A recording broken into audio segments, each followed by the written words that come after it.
Adam Lerner, BrooklynPhotoworks.com, and today I want to tell you about an unknown feature in the Pocketwizard Plus III, okay?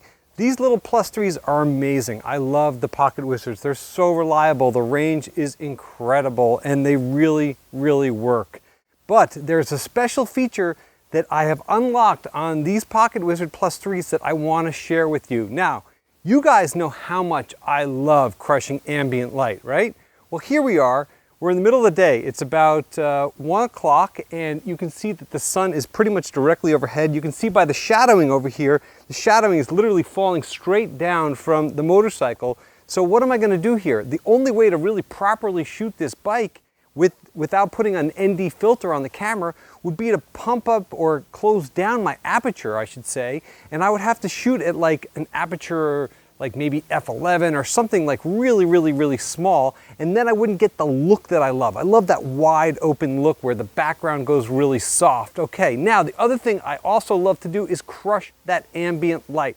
So I have found a feature with these Pocketwizards that allow me to shoot at the full sync speed of this leaf shutter lens, which is 1/1600th of a second. Okay, so I'm at 1/1600th of a second with the Mamiya Leaf Credo 40. I've got the Schneider Krunzlash, I can't even say it. Anyway, I've got the 80mm leaf shutter lens on here, and I'm at f2.8, and I'm at ISO 50. So I'm going with the native resolution. I'm at f2.8, which is the native aperture for this lens, and I'm at 1/1600th, which is the maximum shutter speed. So what I've done is I've set up these two Pocketwizards so that I will be able to go beyond the 500 second shutter speed or sync speed that they're kind of locked into out of the factory. And I'm going to share with you guys how to set this up, and I'm going to give you the settings, and it's so very easy. Now, keep in mind, if you're shooting with like a Nikon or a Canon, you are going to be limited because you're dealing with a different type of shutter, so you're going to be limited to the max shutter of that camera. But with a leaf shutter lens like the Mamiya Leaf or with a Micro Four Thirds camera, you'll be able to really pump up that sync speed, particularly when you're shooting with strobes. So enough of that information right there. So what I'm going to do here is I'm going to shoot an image here at 1/1600th of a second without my flash, okay? And then I'm going to shoot one with the flash, and you guys will instantly see how awesome the image will look. All right, here we go. Here we go. All right. Boom. You know what? I'm going to pop back just a little bit right here, guys. All right, here we go.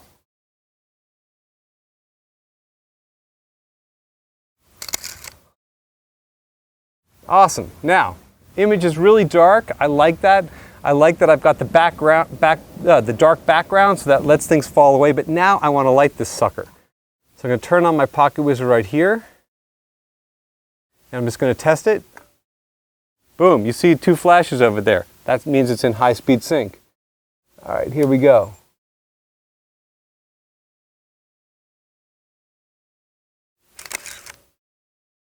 Awesome, awesome. All the highlights are there. All of the little shadows have been opened up.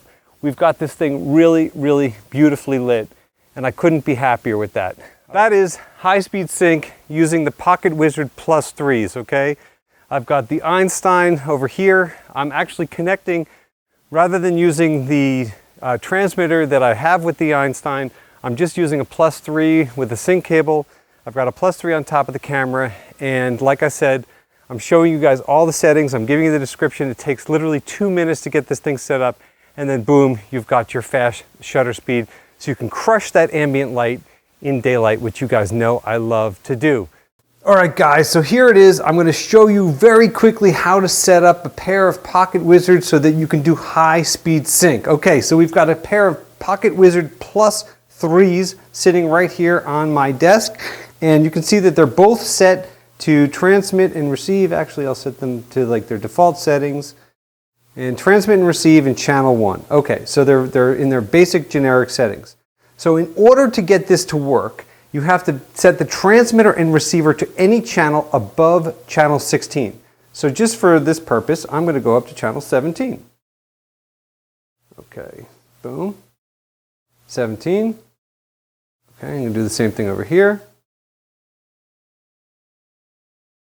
All right, now this is my transmitter and this is going to be my receiver. And I typically keep a tether on my receiver because oftentimes I'll hang it off of something, where this one's typically sitting on my camera. All right, so there you can see channel 17 on both of these guys. Now, since this is my receiver, I'm going to set the receiver to HSR. So that means I'm going to go into the mode function right here, and I'm going to go and I'm going to hit it until it says HSR. Okay, so you see it says F17 HSR. That's what you want it to say. When the settings are applied, you will see that an F appears next to the channel number, and that indicates that the Pocketwizard is ready for high-speed sync. Now, one other thing to note is that in the transmitter Pocketwizard, you have to have a channel selected. Okay, you can see right here, there is no channel selected. You do not want a channel selected on the receiver. But on the transmitter, you are going to want a channel selected. And I've just got channel A selected right there.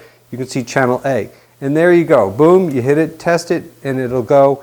That is all that it takes to set up high-speed sync with a pair of Pocketwizard Plus IIIs. That's it for now. If you have any questions or comments, please leave them below, and we'll see you soon.